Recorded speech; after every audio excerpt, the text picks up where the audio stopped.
KBW app. This house was breast cancer. This house was breast cancer, colon cancer. I would like to find out, get some answers.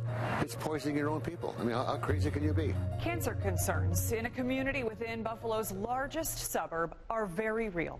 Dozens of people who live near one another, even next door to one another, are being diagnosed with cancer.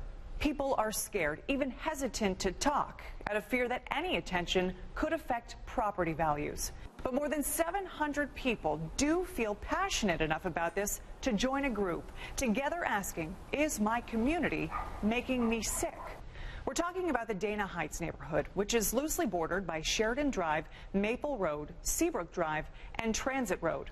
The 7 Eyewitness News I-team dedicated months to looking into their concerns, digging, asking questions, and working to get answers for people in this Amherst community. 7 Eyewitness News I-team investigator Charlie Specht and I walked the streets of the Dana Heights neighborhood, listening to homeowners, and as Charlie found out, some parts of the town have a polluted past.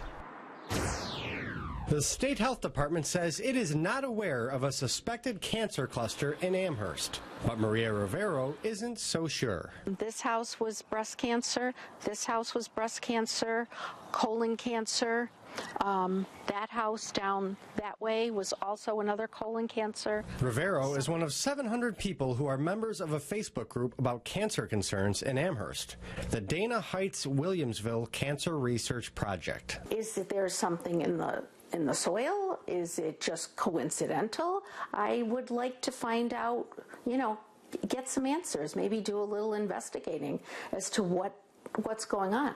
After neighbors reached out to the 7 Eyewitness News I-team for answers, we started digging and found this map compiled by the state, which shows Erie County has the 3rd highest rate of invasive malignant tumors in New York State. In Amherst and Williamsville, breast cancer is 50% higher than the rest of the state.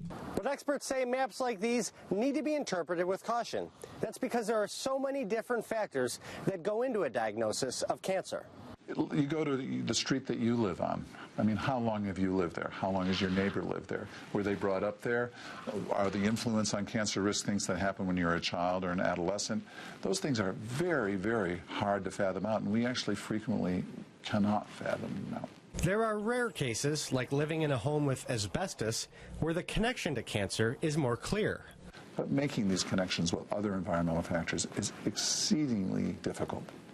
Sure, yeah, and it's not that anybody's covering things up or something, it's just extremely hard. But the 7 Eyewitness News I-team dug deep into town records and found the area near Transit and Sheridan was the site of a small airport with a dirt runway and a fueling station before it was developed into homes like Rivero's in the 1970s. The area looked almost rural back then, and 40 years later, it's a densely populated neighborhood, developed at a time when many of today's environmental rules were just starting to be written into law. They were just ignorant of the fact that there was an environment. They didn't give a hoot. Bill Kindle knows firsthand about pollution in Amherst. In 1964, the former town councilman led a charge to turn a dump site about 10 minutes away from the neighborhood into a nature preserve and a park. It was a disgusting site. And it was like that for about 30 or 40 years. Town residents used the land as a dumping ground for toxic household substances. Everything you can imagine, lead, arsenic, you keep on going. And by the grace of God, really, we got enough people together to put a stop to it. What resulted was the Great Bear Nature Preserve, a 600-acre property that underwent extensive remediation to the tune of $500,000. So it took us 7 years to convince everybody by test, by reality, that this place was a safe place to come because of what we did, the remediation we did. Today, the park is an oasis. Isn't it nice to breathe fresh air? A slice of nature in the midst of strip malls and traffic jams. He's got his own little territory now. He's doing okay. In Rivero's neighborhood, post-war development ramped up before most environmental laws were in place. That didn't exist before 1970. It didn't exist. And yet that's what the air you breathe, the water you drink. Down the road, you could have a situation where you have people getting sick. Oh, you could easily, especially here. State environmental officials tell the 7 Eyewitness News I-team they are, quote, not aware of any environmental data or records in Rivero's neighborhood. But Bill Kindle says the onus is on authorities like the health department and the DEC to get in there and find out. I want to congratulate Channel 7 for doing what you're doing. You're taking a leadership role here when someone else should be. I mean, it shouldn't fall on your shoulders. He thinks testing their soil is the only answer. They deserve an investigation, and they deserve an answer scientifically, and that's not my opinion.